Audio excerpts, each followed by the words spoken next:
Yes, welcome to the 6th episode of the Master Session podcast. I think we are really gearing up now. I think we are really getting into the gist of the matter. And I'm so excited about the guest that I have today. It was chip chap, just on the fly. But before we get into it, I really want to keep emphasizing what this podcast is about, at least for the next 10, 20 episodes, so that everyone who starts to watch it knows that we are not here just for games and whatnot. We're going deep into the stories behind the music.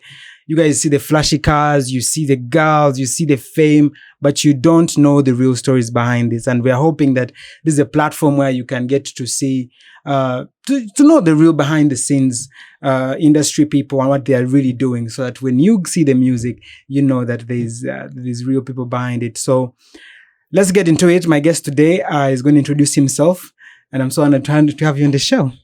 Thank you. Thank you for having me. My name is NINCE HENRY, and I'm a Ugandan music composer, songwriter, music producer, and director, and performer. Yeah. So in the industry terms, they say singer-songwriter. Yeah. That's enough. I really want to go deep, because when we use the term singer-songwriter, especially in, let's say, the African music industry, it doesn't usually jump out a lot. But of course, in the Western sort of music industry, it comes. So before we get into that, I want to understand, where does NINCE HENRY start from? Like, let's go back to a little bit of childhood. Where do you pick up this? Where was that spark? And you're like, you know what? I think this is the thing I want to do. Yeah, you always have stories like, I started in school, was in church. But me, I think, to be honest, I loved music when I was very little. I used to listen to music. I used to sing in class and got me in trouble. Were you behind the banging the desks in the back? Like, I was that person. I was born in the 80s. Okay. In the late 80s. So in the 90s, it was the Chakademases and the Shaggies. Okay. We had not really adopted so much of what you would say, the music from the Caribbean, because we had the Jamaican music here, but then there was this hip hop and R&B that really defined so much about the music life in Kampala. Okay. So I used to like Chakadema so much. I remember I used to sing that song. Man smart, woman smarter. Yes, yeah. So I was very, very stubborn when I was young, and I think it was always about music. I was singing all the time. So I loved music when I was young. Okay. But then the decision to say, okay, I think I can write a song. Okay. I always felt like I could write a song. Just from listening, you felt like... Yeah, but I think these things are written down before. Now, 2008, I was completing my senior 6. Okay. And which school was this? I was in Ginger. Oh, you're in Ginger. Ginger. It's called Ginger SS. Okay. Now, I had a friend. He was so hip-hop. His name is One Rail. He's still there in Ginger. One Rail? I think I know One Rail. Yeah.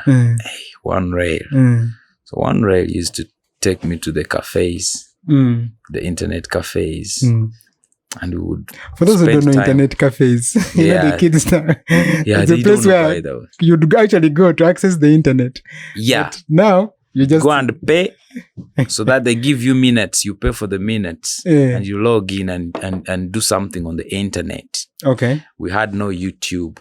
I think by 2007, did we have YouTube? 2008? But it took some time for it, to come, into Africa and whatnot. YouTube, I had not seen it before. Yes. We had no Facebook.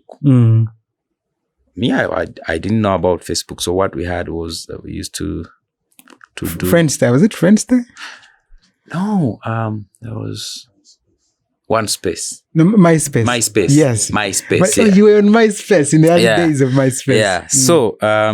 So we'd spend a lot of time searching the underground hip hop lyrics, and I used to write hip hop. I used to write rap. Really? And it's one rail who took me into that.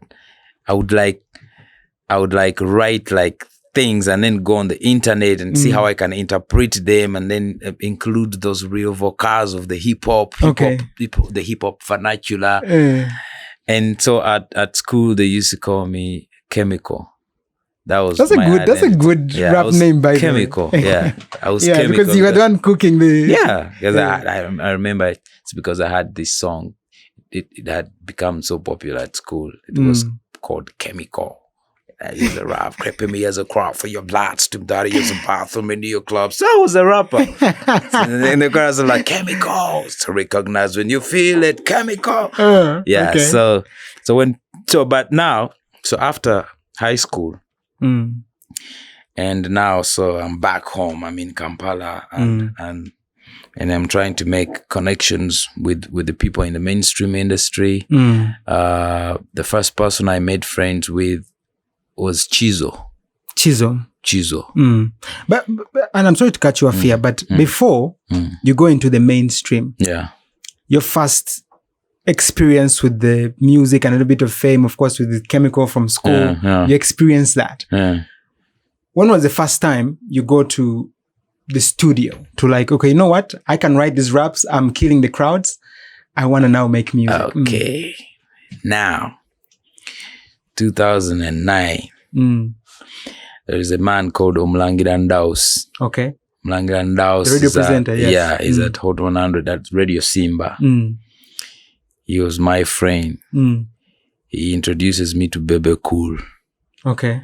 So, this guy is like, Bebe, kanono kalaba no kamanyo kuandika enyimba. Bebe Cool is like, that was nawe. Gwe yosaga kakubiremu ha, and Chemical was on my head. So I did it. Yo, cripple me as a crop for your bloodstream. I gave him literally all the 3 verses non-stop. And the nigga was like, hey, Kalina Muno Wama. And that's how he speaks. Hey. Now, that evening, he had a studio session at Dream Studio. Bebe Cool. Yes. So as leaves for studio, remember we were at Bukoto, to Radio Simba. So we all went with him. He's like, hey, together fena. Nekano. So we went together at Dream Studio. Okay. We meet Pademan. Pademan was the producer in the studio that day. So my first time to see a music studio was Dream Studio. Dream Studio was the biggest recording studio in Uganda at the time. I mean, Pademan rocked it. Yeah, so I enter like this and this is the music studio. Those mixers, they had those console mixers, big from here. Like, man, it feels good in here. So they introduced me. Pade, on a songwriter. He said songwriter. Yeah, songwriter. Amita NINCE HENRY. And by this time, do you know what songwriter actually means for you? Yeah, I called myself a songwriter. Said I'm a songwriter. Problem would come if you asked me, what did you write? Which song have you written before? But I knew I was a songwriter. So, so as they introduced me, and I think it's Pademan who took my number.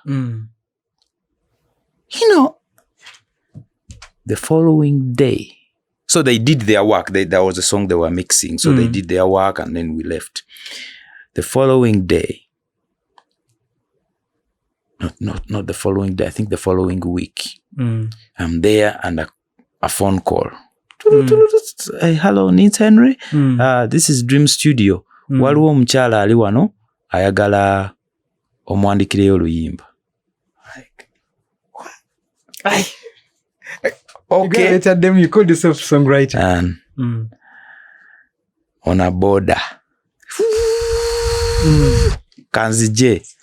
So getting there, there's a lady from church. She wants a Luganda song and love. She wants a love song. Luganda. And you're from Chemical? I've never tried any Luganda shit. Okay. You know what I said? I said, yeah. They asked me how much. Now I had heard that Tsieva Chagulanyi would charge you between 2 million and 3 million, 2.5, 1 million, around there. So I said 2 million. Okay. Man, like, oyagala million bili sebo. Like, hey, mpanga meka. Man. And this time you haven't written a song, first of all. I'd never written any song apart from the hip hop shit that I always, figured with in high school. They accepted to give me 1 million shillings for your first song, and they paid me 500k as deposit. I had never touched 100k as my own money. Hey. I'm in VAC at that time. Yes. You don't want me to tell you how I spent that money on a border. To Owino.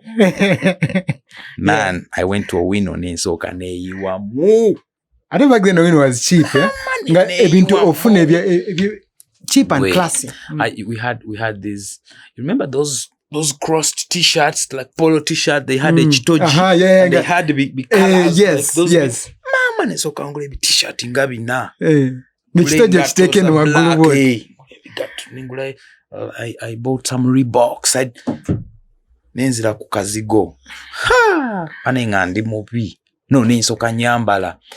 And I changed and I went back to Bukoto. I went to Bukoto to meet the Ndauses and the Bebekuls and those guys. And what you say? Guys saw me like, hey, umukuru ngata use. Have you written a song by this time? No, not yet. Not yet. Okay. But I'll go back with the song. So, to my hostel. I was in a hostel. I was in a hostel. I was joining campus. Yes. So I was in a hostel in Chibuli. So the day goes and that night I had to write a Luganda song. Love. Man. The fact that I loved music, I always listened to a lot of music. Yes. Like, honestly, I listened to a lot of Eddie Wamala, Paulo Cafero. Was this music of your parents? Where they were playing at home and you are listening to everything?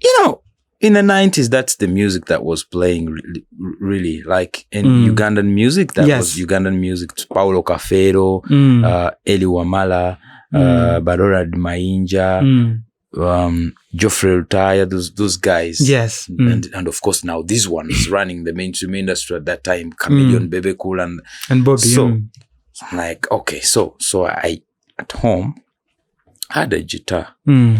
So I did my simple chords. Wait, where does the guitar come from? Is it a musical family? No, I had my guitar. I had bought a guitar. Okay.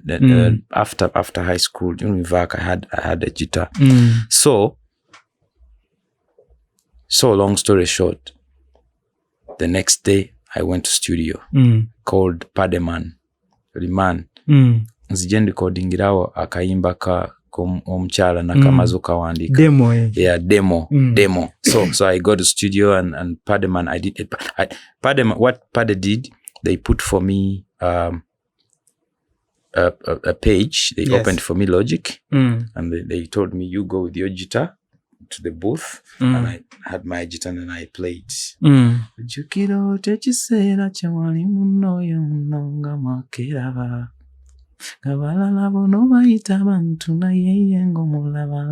This was your first song. Yeah.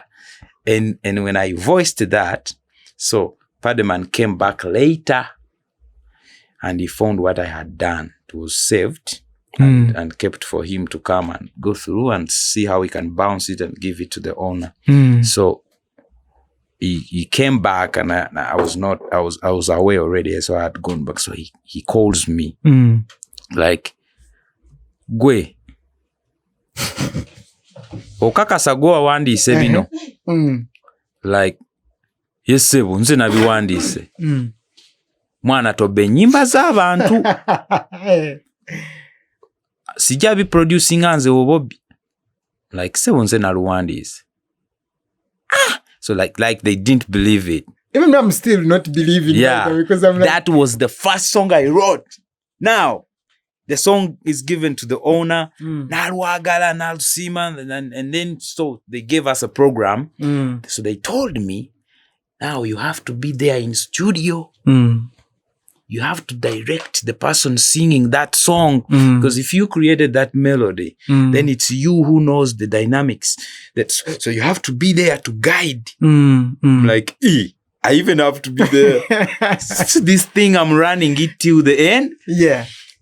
Now, so the lady comes, studio day. So we recorded the song. We recorded the song, and so it was taken and then we said, okay, so now it has to go on air. I was very excited to move around with a CD and let people listen to a song, and I tell them I am the one who wrote that song.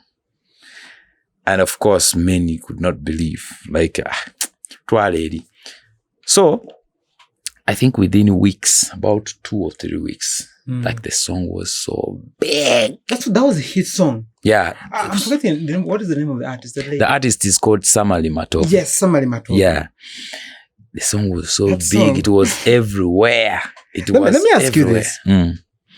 Because for this to be your first song, normally a lot of songwriters take years to even arrive at that point. Yeah. And for you, this was right out of the gate. Yeah. I would say you were sort of faking it to make it, but you actually already made it. Yeah. But say, where does the musicality come from? Where did you get all? I'm saying that song has a lot of music. Where does that come from? Man, I think it comes from my like childhood proclivity to listen to a lot of music. Okay. I used to just listen to music. And I think it always like stuck in me. I think there's always something I retained from every song that I listened to. And when I said, okay, let me try to do it, it was that easy. So the song is so big and the artist is not even known. Like genius level. Man, like, I don't know, like that was a good. I would say that is genius level. Because if that was your first song, I'm still in shock. Yeah, that was the first song I wrote. Okay, so now everyone knows you. Yeah, so now, not yet. Not yet. Now the song is big everywhere, and people, of course, everyone thinks now it's Silver Kyagulanyi who wrote it. I mean, who else now? By the way, even now would have said but people started talking like, no, waliwo Kagai, or you see Silver, waliwo Kagai, and people, and there are people who claimed to have written it, and so you would find like people, Wani. So when the song became big, videos at that time the video was not primarily considerable if you wanted to release a song. So you had to put your audio out there on radio, and your song will play. And but today, you have to go with the video. Video is so important today. So and surprisingly, when the video came out, people were shocked that it was not even a young girl. It was Mchala Mukulu. It's because yali Mchala Mukulu by that time. Somebody told me she was 30, 34, 31. Now, so the song becomes big. So I said, hey, Now, from there, you be there, receive a call. Hello? This Henry? My name is Irene Nambiru. Yeah. You start receiving a call. This is Juliana. It's like everyone starts calling you. Like now at that time now. I am with Bebe Cool.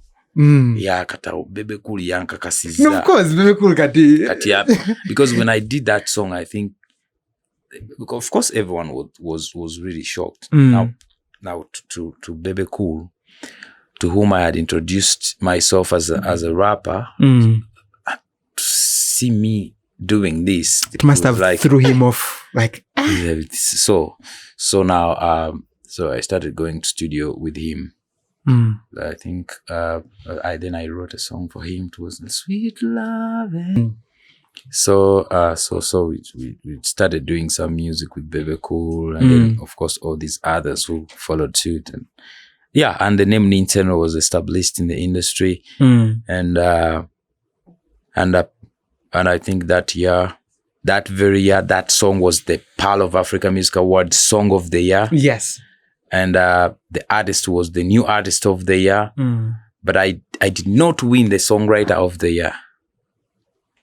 But although everyone criticized Palm Awards for that, like everyone felt that I should have been the one.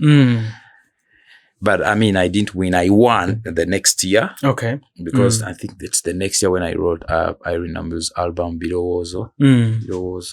So and then I won songwriter of the year. Yeah. So that's how it came about. Okay. I mean, this helps us segue into the core of what we started actually this podcast for, is that now as you're seeing the industry as a songwriter, what are your takes? What are you seeing? What don't you like? What is happening? Especially when it comes to songwriting, and then we are moving into copyrights, UPRS, this kind of thing. What would be your take on all those issues from a songwriter's perspective? Primarily, I think there has been a redefinition of social relevance. Like, there's this thing called the popularity contest. Yes. It enthrones people based on their level of social prominence rather than their level of skills. Okay. Creativity. So you realize that the most talented people, most talented producers, songwriters, the real singers are not getting the stage. They're not getting the opportunity to be listened to. They're not given a chance. But it's now about, so who knows you? How good are you at marketing yourself? Okay. And then you find that the mainstream industry is dominated by what you would consider lesser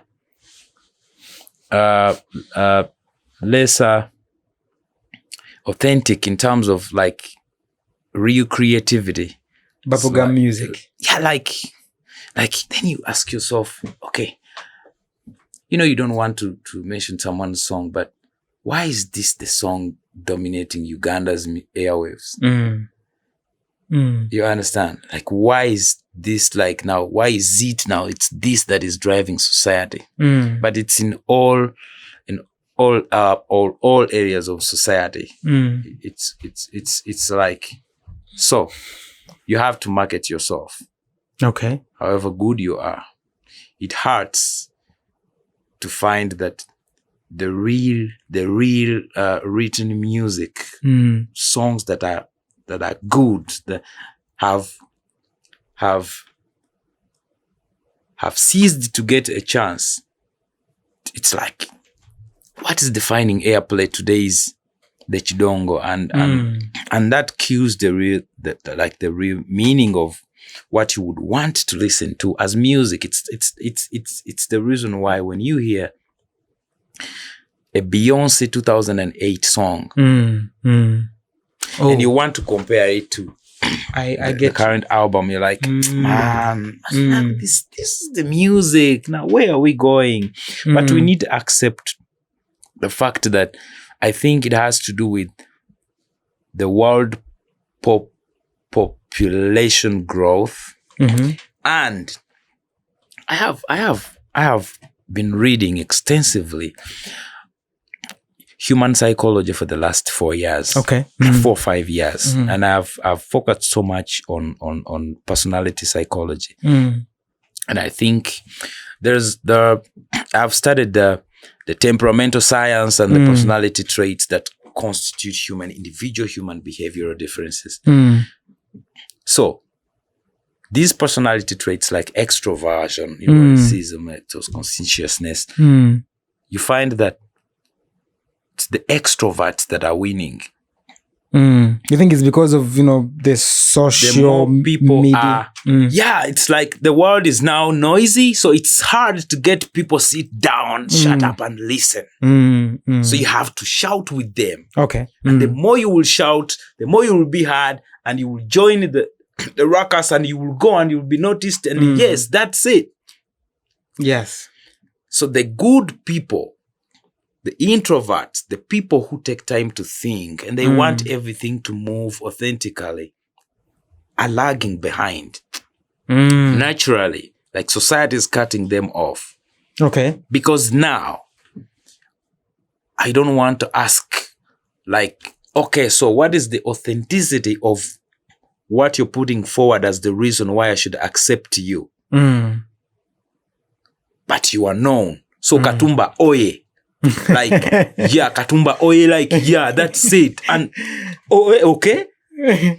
And then, but you want to sit down with the person like Mugisha Muntu. I'm giving an example. I'm trying to use the political. A person like Kaboleta, Yeah, like they are really people. But man, they are not making noise. They are not making enough noise to get people to hear them. You understand? So it's sad, but that's the truth. That's the truth. Society has taken a direction where you have to vibe with what is on, like vibe with it. Don't just keep there. Okay. That's why you see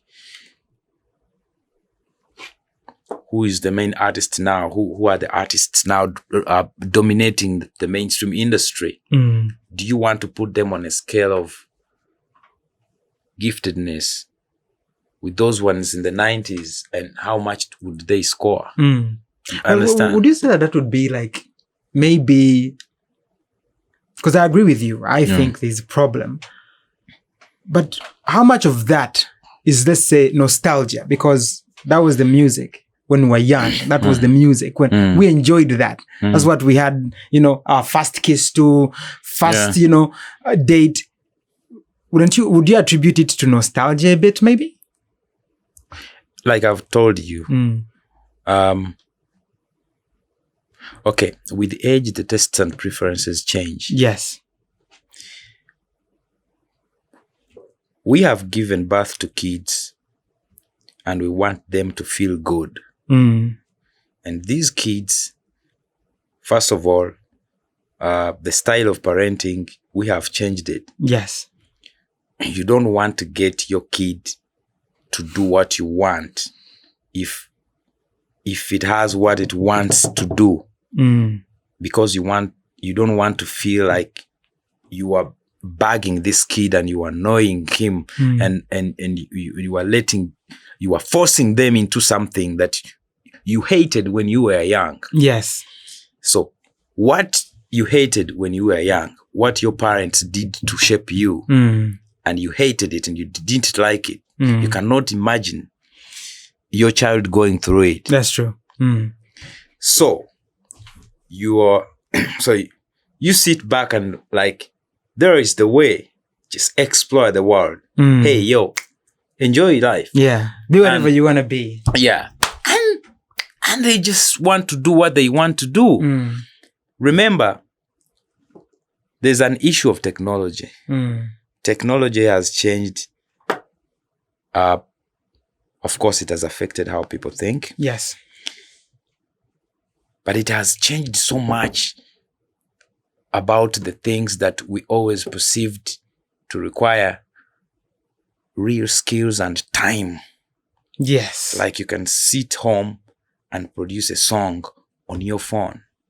So the value of the song, it's like people are making shoes now, man. Like people somebody can make a Jordan for you from home. Go YouTube, watch the videos, How to make a Jordan and make a Jordan. That's true. So like the value of that Jordan reduces in the eyes of so many people. It's like the kids are telling you, man, so the lesser talented, the lesser gifted in terms of like singing, creating music, are gaining the platform because they do it, because it's easier now to do. It's about, look for NINCE HENRY. Do you have money? Yes. Give him. Aja kuandikira oluyimba. Yes. Ate chichi. Olukwate. Oluyige. Oluyimbe. Balu recording. Bakubemu wali pitch corrector. Choo. Edobozi literede. Shoo. You bang. The radio stations. It's easy now. Okay. So before you were a musician, okay. Yeah. You had to be defined by your ability to sing, to compose music, and everything that you sang was always connected to you. Yes. It represented your thinking. But now people understand that it's not your thinking. Somebody else must have done that for you. Okay. But it's okay. So it's okay. So anyone can do it. The fact that it's okay and it's easier to do. So when we are looking at the way the world has changed, we should look at it from a psychological perspective, from a social perspective, not just music. Yes. Everything has changed.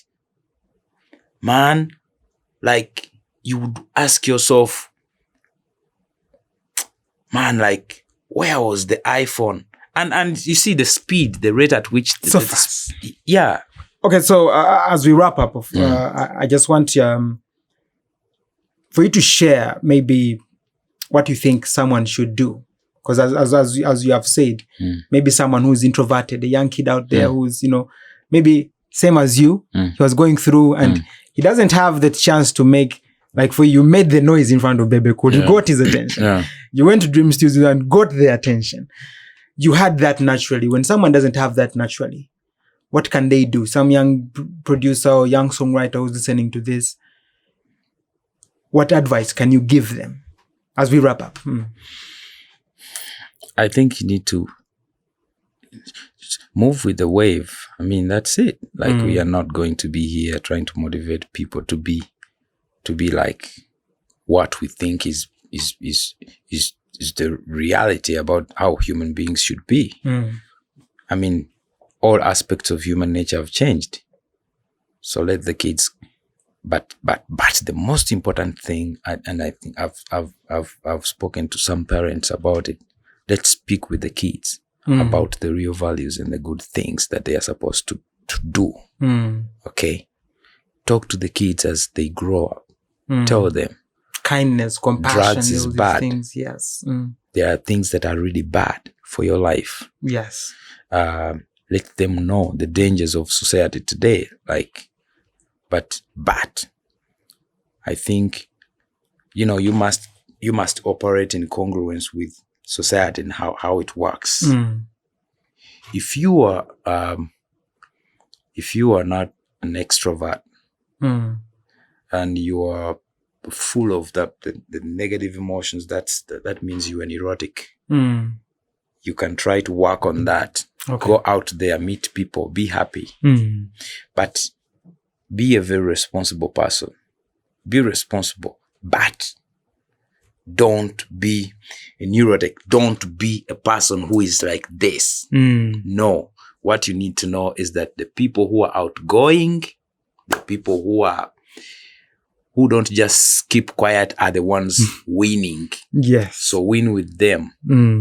Yes, go out there, win with them. If it's fun, but be very responsible. But still, now about music, the truth is that the good music still wins. There's that good music. I don't know how to define that, but I think that that's defined by the individual ear. Say good, but I mean, there's that you can generally see and say, and I think this is dope. Yeah. It always wins. Yes. Things have changed that you can realize that record labels now, the relevance of record labels have been reduced by the internet. So use the opportunity that you are existing today and what the opportunities that today provides you with. Okay? I mean, like it's sad, but it's true. Mose Radio did not see TikTok. Okay? He's not here. He has not had the opportunity to share that. So when you have it, use it. Yes. Okay? But be responsible. I've been crying artists to use TikTok. This is really... Yeah, like it's that's it. Like the things that are the life is providing today, use them. Those who did not have that chance, they had their chance. They also had what they had to use. But what is here, you need to be to adopt new things as they come. Adopt them. You don't stay behind. Just move on. Move with the world. But speaking of like record labels, you said something there which really interests me. Is a place like Masters, because it's a record label studio, whatnot. How would they now? You as a songwriter, from a songwriter's perspective, you've been in the industry for a long time. How would like Masters change or adapt? What do you think such establishments can add to be able to, like you've said, to move with the times and be able to add to that sort of like movement and stay relevant? What do you say? Try to be hard. Okay. That's what I said. You make the noise. Because everybody's making noise. Okay. So make the noise. That's it. Because it's the noise that is working. Like the noisy ones are the ones who are relevant. Okay. Yes. You understand? Like you think full figure is not to you. How do you define that? Like, so it's full figure who's bagging like $1 million shillings. Like, so how do you want to be? I get you. You understand? So make the noise. Yes. Make the noise and be hard. You are in a crowd. And you don't want to keep tapping people like, hey, I'm here, man. I'm here also, I'm here. I don't know how to shout, but I'm here.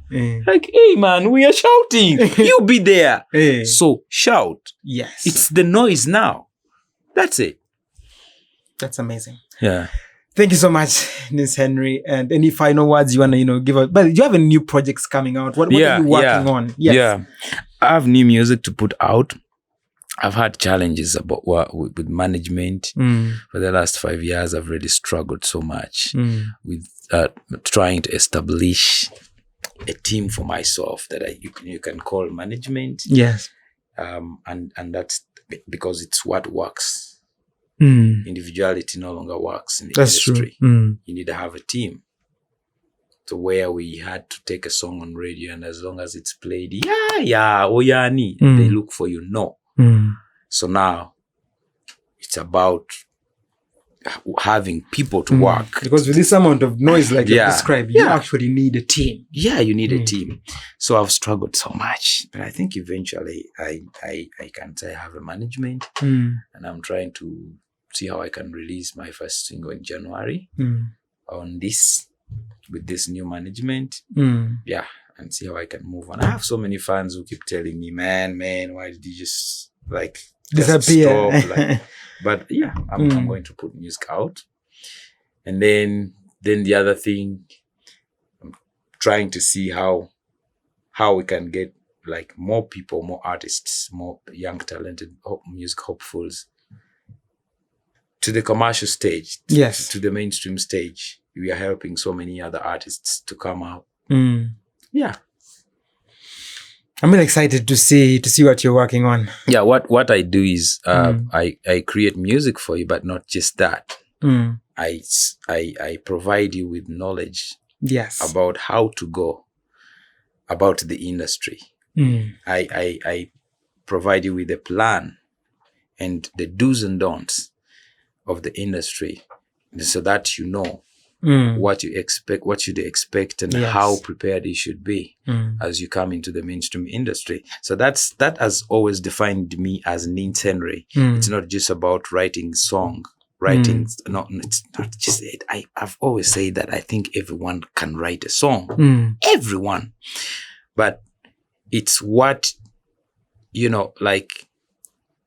so you do after. So you establish an artist and with the knowledge, what they should do, what they should not do, and the ability to plan. Yes. Because saying that you're coming into the industry, music, it's like going to Chikubo. You need to know what you're going to. Hey, where are you going? So what are the competitors there? How is the game played there? How do you deal with KCCA? How do you deal with these people who are the hawkers? So it's the real thing, and I always use that when I'm speaking to young artists. Yeah, the music industry is like going to Chikubo. You want to join the rich people there, basubuzi. So you need to be prepared. You need to understand what you're going to. Don't just go osubule ebintu ogende mu Chikubo gambe nange ndi wano mubigule. No. So don't go to a songwriter, just buy a song, do a song, and then what? No. You need to have a plan. You need to know what you're going to do. Otherwise, you're going to end up hating this industry if you're not prepared enough. That's true. Baja kukuba, oja kubona, and you'll be building a testimony. So that one day you're somewhere and say, hey, nze natoba, twagendeyo, nakole nyimba zange, walore nasoko kola. No, we don't have that time. There is a formula for the industry. Okay. And when I get that artist, I provide you with that formula. Tell you what you're supposed to do, what you're not supposed to do, and what you should expect, and how prepared you should be. So, and I'm still about that so much. Yeah, seeing more artists coming up. Okay, so you can maybe shout out your social medias, anyone who best way to reach out to you. So this is NINCE Henry. Please subscribe to my YouTube channel and follow me on Twitter and Instagram, and I'm on Snapchat and Twitter. I'm NINCE Henry everywhere. I am NINCE Henry. You got the brand, you got everything, man. That's so good. So just follow me, man. I've not really been so good with social media. I will tell you. I've also I too have always needed help. Okay. But I think I'm trying to catch up. I'm trying to catch up. So yeah. So follow me up on social media. Okay. There. Okay. Thank you. So thank you to everyone who is listening, who's watching. If you're watching on YouTube, go follow NINCE Henry's YouTube channel. We're going to link it in the description. Thank you for watching. Thank you for listening.